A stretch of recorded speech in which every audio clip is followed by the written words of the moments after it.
তো সব কিছুর জন্য আলহামদুলিল্লাহ। প্রথমে আমি একটু আপনাদের সংবাদ সম্মেলনের একটা কথা বলি। তারা কিন্তু সংবাদ সম্মেলনে ডিরেক্টলি একটা কথা বলছে, অনেকেই তাদেরকে ভুল ভাবতেছেন যে অ্যাপয়েন্টমেন্টের বিষয়ে কথা বলা হয় নাই, বা অনেকেই ভাবতেছেন যে আপনার এটাতে কোনো সমস্যা হবে না। এটা প্রথমত আমিও আপনাদেরকে বলছিলাম যে যদি কোনো আন্দোলন কর্মসূচি করা হয় তাহলে এটা সমস্যা হতে পারে।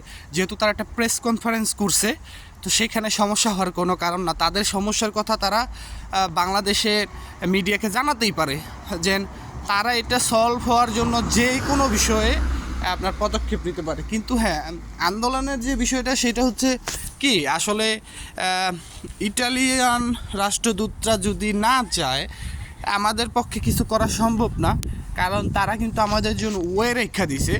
আপনি পাসপোর্ট জমা দিছেন, আপনার দেরি সহ্য হচ্ছে না বা আপনার কোনো ধরনের সমস্যা আছে, সেই ক্ষেত্রে আপনি পাসপোর্টটা রিটার্ন করে নিতে পারবেন, এরকম একটা কিন্তু কার্যক্রম তারা রেখে দিয়েছে। সেই ক্ষেত্রে কিন্তু তাদের বিষয় বা তাদের বিরুদ্ধে আন্দোলন করা ঠিক না, এই একটা বিষয়। আর দ্বিতীয় বিষয় হচ্ছে ইতালিয়ান সরকার বা ইতালিয়ান এম্বাসি, তাদের কোনো দেখার বিষয় না আপনি কত টাকা দিয়ে যাচ্ছেন, আপনি কত টাকা দালালে দিচ্ছেন, এরকম কোনো কিছু তাদের কোনো দেখা বিষয় না। ডাজন্ট ম্যাটার, এটা তাদের কাছে কোনো সাবজেক্টই না।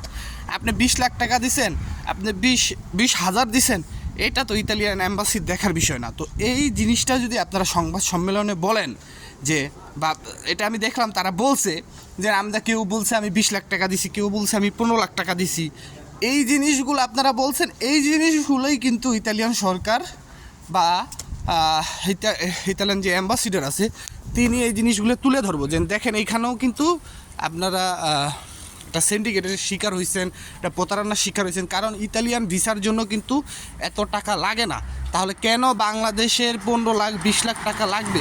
সেই ক্ষেত্রে কিন্তু আপনাদের ভিসা পেতে আরেকটু প্রবলেম হবে, যেটা আমি মনে করি যদি এটা ইতালিয়ান সরকার মনে করে যে এটা প্রবলেম।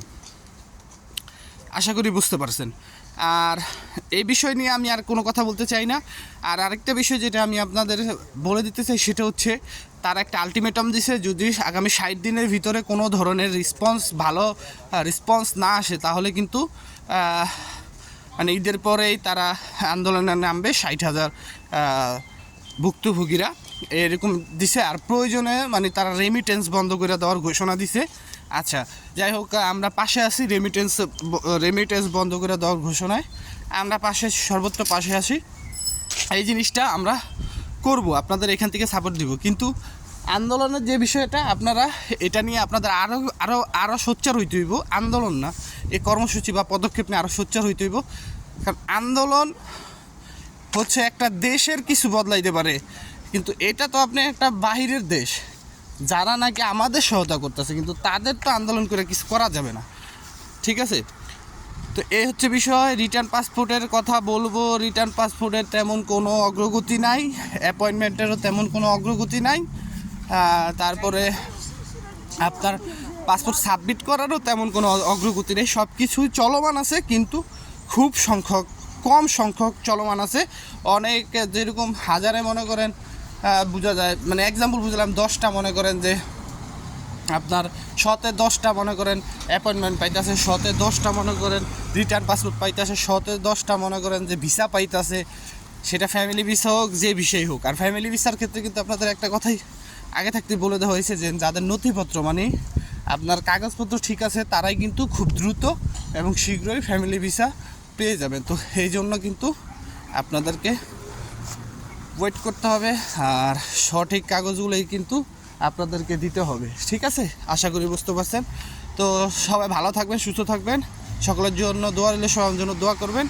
আসসালামু আলাইকুম, আল্লাহ হাফেজ।